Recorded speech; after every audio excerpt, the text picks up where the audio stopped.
Last time हमने add किया था कॉमनवेल्थ पीरियड पे, ठीक है। तो उसके बाद जो एज शुरू होती है वो है न्यू क्लासिकल पीरियड, उसका ड्यूरेशन है 1660 से 1798 तक। अच्छा से न्यू क्लासिकल क्यों कहते हैं? न्यू का मतलब है न्यू, क्लासिकल का मतलब है ओल्ड क्लासिकल वर्क। तो न्यू क्लासिकल पीरियड में फर्दर 3 एजेस हैं, रेस्टोरेशन पीरियड, अगस्टन एज, उसके बाद एज ऑफ सेंसिबिलिटी, इसे एज ऑफ इनलाइटमेंट भी बोलते हैं। न्यू क्लासिकल के और मतलब क्या है? Artificial classical period, enlightenment period, ठीक है। के जितने भी राइटर थे वो रोमन और ग्रीक जो उनका लिटरेरी ट्रेडिशन था उसे इमिटेट करके, कॉपी करके लोगों के सामने पेश किया, बट एक बात थी कि उनमें ओरिजिनलिटी नहीं थी। अच्छा, अब शुरू करते हैं जी। न्यू क्लासिकल में जो पहली एज हमारे पास है वो रेस्टोरेशन पीरियड है। रेस्टोरेशन पीरियड क्या है? 1660 से 1700 तक, 40 साल का ये टाइम पीरियड है। देखते हैं इसमें क्या होता है। रेस्टोरेशन का क्या मतलब है? रिस्टोर करना। रिस्टोर क्या हुई थी? मोनार्की, और इसे एज ऑफ ड्राइडन भी बोलते हैं। इस टाइम पे 2 पार्टीज थी, एक थी विक अगेंस्ट द किंग थी और टोरे थी on the favour of king. Industrialisation England में शुरू हुई, रॉयल सोसाइटी फार्म्ड हुई जो साइंटिफिक रिसर्च को प्रमोट करती थी। सर आइजैक न्यूटन भी इसी एज के थे। एक बिल ऑफ राइट था जो पास करवाया गया, उससे जो मोनार्क की पावर है उसे कंट्रोल किया गया और पार्लियामेंट की पावर को इन्हेंस किया गया। अब जो इस टाइम के लिटरेरी फिगर है हमारे पास वो हैं जॉन मिल्टन, एपिक पोएट थे, पैराडाइज लॉस्ट ये उनका फेमस वर्क है। जॉन ड्राइडन है, father of modern English criticism, England first poet laureate. William Congreve हैं, he was the famous for comedy of manner. John Bunyan हैं, John Locke हैं, father of modern democracy. उसके बाद शुरू हो जाती है अगस्टन एज। रोमन किंग था अगस्टस सीजर, ये उसके नाम पर एज रखी गई, अगस्टन पीरियड। इसका जो पीरियड है वो 45 ईयर है। ये देखें जी, ये अगस्टस 20 BC 14 AD, ये ओल्ड एज का है। इसे एज ऑफ पोप भी बोलते हैं। स्कॉटलैंड भी इंग्लैंड का हिस्सा बना इस एज में। पहली कैबिनेट भी फॉर्म्ड हुई। इस टाइम पे जो नॉवल मशहूर थे वो स्टायर एंड गोथिक थे। लिटरेरी क्लब्स बने ताकि लोग बैठकर डिस्कस कर सकें। वेस्टर्न एज के हमारे पास राइटर हैं Alexander pope, the rape of lock इनका वर्क है। जोनाथन स्विफ्ट, ये ग्रेटेस्ट टेररिस्ट हैं 18th सेंचुरी के। गलिवर ट्रैवल इनका फेमस वर्क है। नेक्स्ट एज जो हमारे पास आती है वो एज ऑफ सेंसिबिलिटी। इसका ड्यूरेशन है 45 से 85 तक, या कहीं ना कहीं 98 भी इसे कहते हैं। इस एज में जो बात हो रही थी वो सेंस की हो रही थी, वो रीज़न की हो रही थी, वो फीलिंग की हो रही थी, वो ओरिजिनल जीनियस की हो रही थी। सर जेम्स बेट ने इन्वेंटेड किया steam engine. British founded its empire in India. British lost its American colonies, America अलहदा हुआ था। अच्छा, इसी एज में अमेरिकन रेवोल्यूशन हुई, 7 ईयर वार हुई, फ्रेंच रेवोल्यूशन भी इसी एज में हुई। अच्छा, स्लोगन क्या था फ्रेंच रेवोल्यूशन का? Liberty, equity, eternity.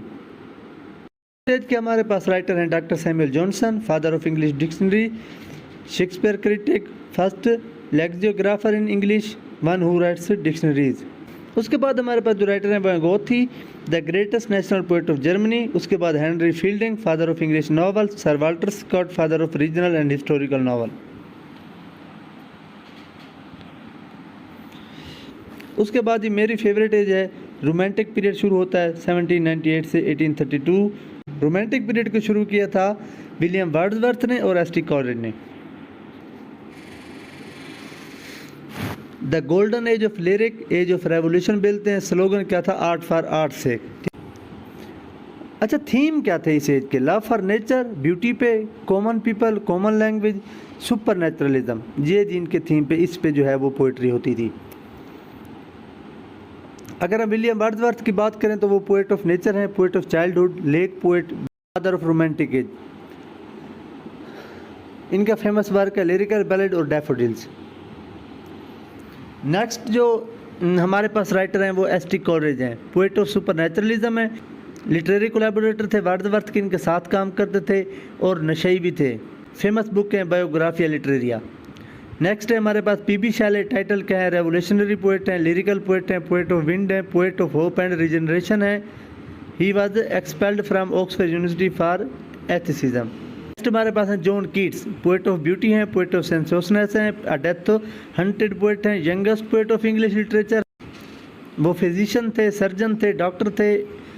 लिखते किस चीज़ पे थे? एस्केपिज्म पे, नेगेटिव कैपेबिलिटी पे, हेलेनिज्म पे। लेकिन जॉन कीट्स ज़्यादा जाने ब्यूटी की वजह से जाते हैं। फेमस बुक ऑफ पोएम्स क्या है? एंडेमियन, हैप्रियन, लेमिया।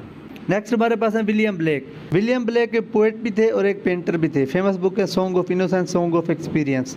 सॉन्ग ऑफ इनोसेंस उन्होंने गम में लिखे थे, सॉन्ग ऑफ एक्सपीरियंस जो है वो खुशी में। लॉर्ड बायरन कौन है जी? रैबल पोएट हैं और इन्हें इंग्लिश लिटरेचर का मतलब इस टाइप का हम कह सकते हैं कि एक लोफर टाइप के ये पोएट थे। जेन ऑस्टन भी थे, an anti romantic female novelist of the period. Romantic as के खिलाफ थे ये जेन ऑस्टन। नॉवेल्स क्या हैं? Pride and prejudice. नेक्स्ट हमारे पास शुरू हो जाती है विक्टोरियन एज 1832 से 1901 तक, जब क्वीन विक्टोरिया इंग्लैंड पर हुकूमत कर रही थी। राइन ऑफ क्वीन विक्टोरिया, अच्छा, जो गुलाम थे उन्हें फ्री कर दिया गया। फैबियन सोसाइटी फॉर्म्ड हुई। नेक्स्ट है जी बहादुर शाह जफ़र। उम्र दराज मांग कर लाए थे 4 दिन, 2 आरज़ू में कट गए 2 इंतज़ार में। जो कि आखिरी एम्परर थे मुग़ल फैमिली के, उन्हें भी डिस्पोज किया गया। किसने? ईस्ट इंडिया कंपनी ने। विक्टोरियन एज के कौन से मेजर पोइट्स हैं? पहले हैं जी टेनिसन, रिप्रेजेंटेटिव पोइट थे, विक्टोरियन एज के लिरिकल पोइट थे। उसके बाद रॉबर्ट ब्राउनी पोइट थे, play right, psycho analyst, dramatic monologue की वजह से रॉबर्ट ब्राउनी जाने जाते हैं। उसके बाद मैथ्यू आर्नोल्ड हैं, क्रिटिक हैं, एसेस्ट हैं। चार्ल्स डिकन है जो बहुत ही मशहूर राइटर हैं, the greatest novelist in the Victorian period. Great expectation उनका फेमस वर्क है। थॉमस हार्डी हैं, क्रिस्टियाना रोज़ेटी हैं, शार्लोट ब्रोंट हैं, एमिली ब्रोंट हैं। ये शार्लोट ब्रोंट, एमिली ब्रोंट और एन ब्रोंट सिस्टर थी। जॉर्ज इलियट है हमारे पास, इनका नाम था मैरी एन एमन। इन्होंने अपना नाम इसलिए चेंज किया था क्योंकि उस टाइम पे फीमेल राइटर्स को नहीं पढ़ा जाता था, तो उन्होंने अपना नाम जॉर्ज इलियट रखा। उसके बाद जो राइटर है एलिजाबेथ बैरेट ब्राउनी।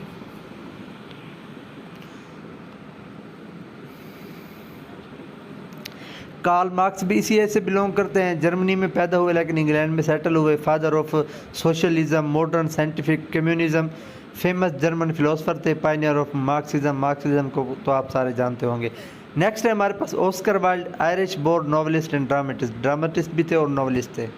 1 से 1939 तक मॉडर्न ईरा है। उसके बाद है पोस्ट मॉडर्न ईरा, जिसमें हम सर्वाइव कर रहे हैं। द मॉडर्न पीरियड अच्छा, इसमें 2 एजेस थी। एडवर्डियन पीरियड जब किंग एडवर्ड थे, उसके बाद जॉर्जियन पीरियड जब किंग जॉर्ज थे। इसमें क्या हुआ जी? Social, economic, scientific, cultural changes हुए। जो फोकस था लोगों का वो एक्सटर्नल रियलिटी से इनर रियलिटी में चेंज हुआ। रशियन रेवोल्यूशन हुई। Irish free state was establish हुई। सिविल डिसोबीडियंस मूवमेंट जो इंडिया में चली। फर्स्ट लेबर गवर्नमेंट बनी 1924 में। Hitler became German chancellor.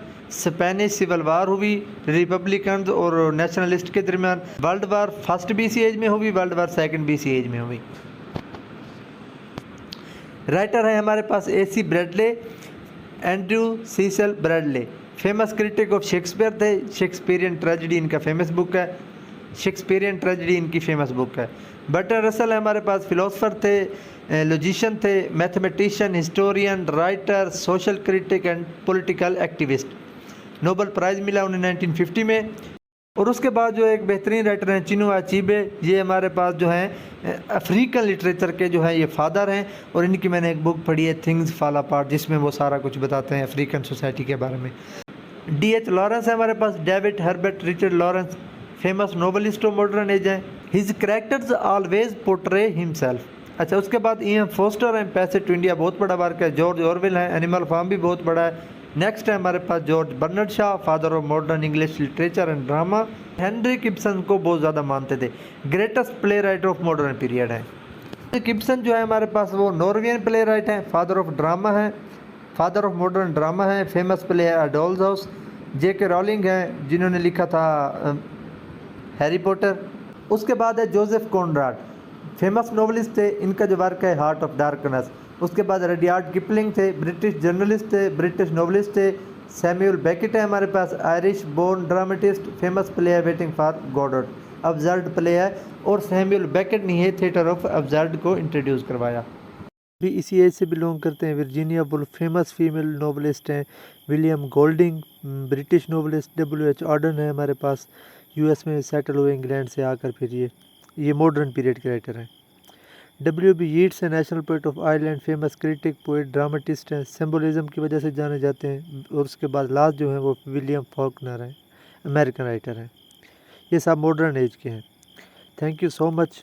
अपना ख्याल रखिए अपने इस चैनल का। ये स्ट्रगल थी कि आपको मिनिमम टाइम में जो है वो इंग्लिश लिटरेचर का ओवरव्यू दे सकूं। बाकी जो नेक्स्ट वीडियो होगी वो मैं कोशिश करूंगा कि मेजर जो चीज़ें हैं पूरे लिटरेचर की वो आपको थोड़े ही टाइम में बता दूंगा। मतलब उसका एक ओवरव्यू आपको हो जाएगा कि लिटरेचर के रिलेटेड कौन कौन सी मेजर जो है वो लिटरेरी मूवमेंट्स थी। Thank you very much. अपना ख्याल रखिए। चैनल को ज़रूर सब्सक्राइब कीजिए अगर आपको ये वीडियो मुफीद लगती है। अल्लाह हाफिज़।